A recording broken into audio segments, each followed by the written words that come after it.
Écrivaine respectée, Amélie Nothomb est une personnalité unique, ses romans, profonds et prenants, marquent tout autant que ses lubies personnelles ou que son histoire de vie difficile. Et après avoir résumé dans son ouvrage précédent sa relation avec sa sœur Juliette, CIST au plus gros traumatisme de sa jeunesse qu'elle s'attaque, un viol à 12 ans, qui l'a tiré très bas. Avec ses tenues noires, ses chapeaux excentriques, mais surtout ses romans salués par la critique qui mêlent sa vie privée, ses passions et des sujets brûlants, difficile de passer à côté d'Amélie Nothomb et de sa trentaine de romans en tout genre.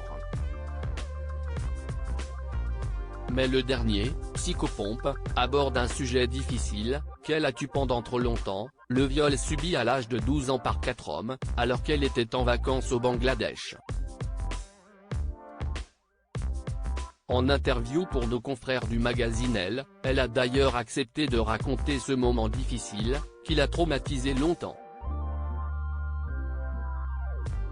Je n'avais pas vu les 4 hommes arriver, je ne comprenais même pas ce qu'il se passait, je sentais des mains innombrables qui m'attiraient sous l'eau et m'ont fait tout ce que l'on peut faire. J'ai vraiment cru que j'allais mourir mais ce qui l'emportait, c'était la terreur, il m'a fallu un siècle pour crier, ma mère est arrivée en courant, ce qui les a fait fuir, se souvient-elle de cet épisode, qui s'est donc déroulé en 1978. Et CIST sa mère, justement, qui la sauvera ensuite du naufrage total. Alors que personne n'a rien dit pour l'aider, celle-ci prononce simplement les mots « pauvre petite », qui font exister officiellement le viol dans la tête de l'adolescente. Ces 2 mots attestaient de ce qui venait de m'arriver, sans eux je me serais accusé de ce qu'il venait de m'arriver, sans eux, je me serais accusé de l'avoir invité, et à cette chose déjà très culpabilisante se serait ajoutée la culpabilité d'avoir menti, raconte-t-elle d'ailleurs. Mais si cet épisode est dramatique pour elle, les conséquences sont bien plus terribles, tombée en dépression durant 9 mois, elle finit par devenir anorexique. Et tout cela va durer pendant 10 ans, jusqu'à un voyage au Japon.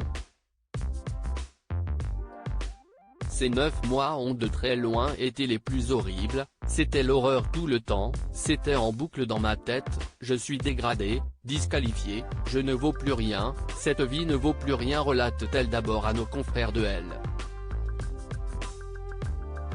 Avant d'expliquer que bizarrement, CIST son anorexie qui a fini par la ramener du côté de la vie. J'ai cessé de manger et CIST terrible à dire mais dans mon cas, ça a été une très bonne idée, ça a agi comme une espèce de chimiothérapie sur ce qui m'était arrivé. J'ai bien failli y laisser ma peau, j'ai souffert comme un chien mais dès l'instant où j'ai mis cette machine en branle, le problème précédent s'éloignait, jusqu'à ne plus exister. Ça m'a sauvé de ça, je n'étais plus cette personne à qui ceci était arrivé, je la tuais en moi. Un témoignage fort, qui lui a servi pour son nouveau roman.